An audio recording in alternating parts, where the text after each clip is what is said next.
Olá e seja muito bem-vindo ao Ocupa Tela, o seu ponto de análise sobre os fatos que realmente movem a política e a máquina pública no Brasil.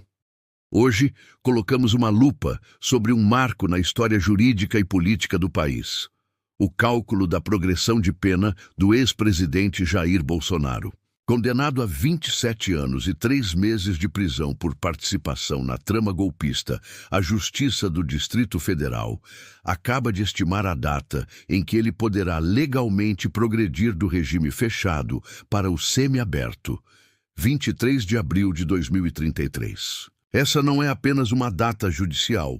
É o resultado da aplicação fria e rigorosa da lei a um dos casos mais graves da história republicana, que envolveu a tentativa de abolição violenta do Estado Democrático de Direito. Fique conosco, pois vamos destrinchar essa sentença, analisar os critérios que definem o tempo na prisão e o que a previsão de um cumprimento de pena até novembro de 2052 significa para o futuro político do Brasil. O Ocupa Tela começa agora. A Vara de Execuções Penais, VEP, do Distrito Federal, encaminhou ao ministro Alexandre de Moraes, relator do processo no Supremo Tribunal Federal, STF, o atestado de pena a cumprir do ex-presidente Jair Bolsonaro. Condenado a 27 anos e 3 meses de reclusão, o cálculo detalhado mostra um cronograma rígido de cumprimento da sentença. A data para que Bolsonaro possa pleitear a progressão ao regime semiaberto é 23 de abril de 2033. Já o livramento condicional, quando o condenado tem a pena suspensa e cumpre regras estabelecidas em liberdade, só seria concedido a partir de 13 de março de 2037. O término completo da pena está previsto para 4 de novembro de 2052. A contagem da pena tem como ponto de partida o dia 4 de agosto, data em que Bolsonaro passou a cumprir a prisão domiciliar, posteriormente alterada para regime fechado na Superintendência da Polícia Federal, em Brasília. Um período que poderá ser descontado. Para o entendimento da progressão de regime, a chave está na natureza dos crimes pelos quais o ex-presidente foi condenado. Ele foi condenado por 5 crimes relacionados à tentativa de golpe de Estado, que incluem organização criminosa armada, tentativa de abolição violenta do Estado Democrático de Direito, golpe de Estado, dano qualificado pela violência e grave ameaça e deterioração de patrimônio tombado. A legislação penal brasileira exige que o condenado cumpra uma porcentagem da pena em regime mais severo antes de poder progredir. No caso de crimes sem violência ou grave ameaça, a progressão é de 16%.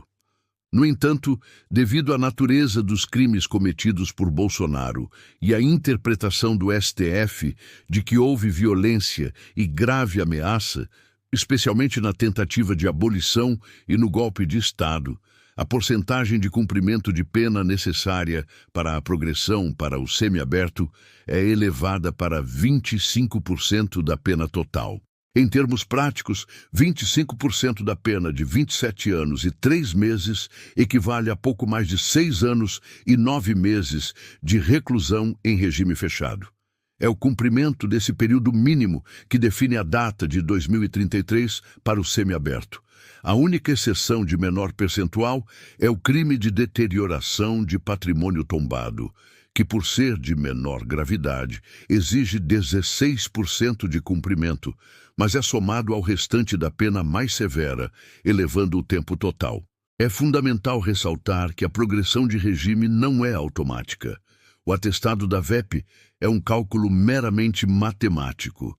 Para que a progressão seja de fato concedida, o condenado precisa satisfazer requisitos objetivos, tempo de pena cumprido, e subjetivos, bom comportamento carcerário atestado por laudo da administração penitenciária.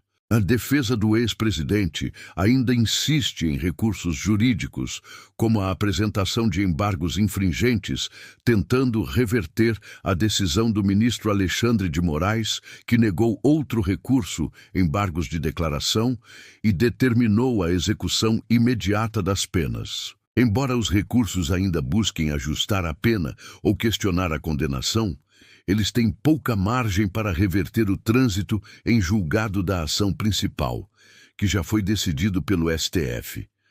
A condenação de Bolsonaro e a previsão de cumprimento de pena até 2052 carregam um peso simbólico e político imenso. Politicamente, ele está inelegível por 8 anos a partir da data de condenação, além de qualquer inelegibilidade decorrente da pena privativa de liberdade, encerrando seu ciclo de disputa eleitoral por um longo período, independentemente do regime em que esteja cumprindo a pena. Institucionalmente, a sentença do STF reforça a Lei de Defesa do Estado Democrático de Direito, mostrando que as instituições brasileiras, apesar dos ataques, são capazes de se defender e responsabilizar até mesmo o mais alto escalão do poder.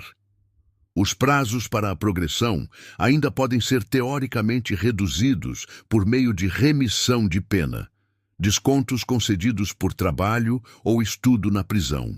Por exemplo, a cada 3 dias de trabalho ou 12 horas de estudo, o condenado pode ter 1 dia a menos de pena. No entanto, mesmo com o uso de remissão, a previsão de 2033 para o semiaberto e 2052 para o término total da pena sublinha a gravidade da condenação.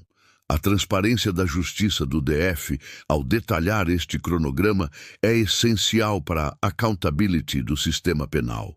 Ela mostra que o processo de execução de pena de um ex-chefe de Estado segue rigorosamente a mesma lógica aplicada a qualquer outro cidadão condenado no país, baseada na legislação e na jurisprudência do STF.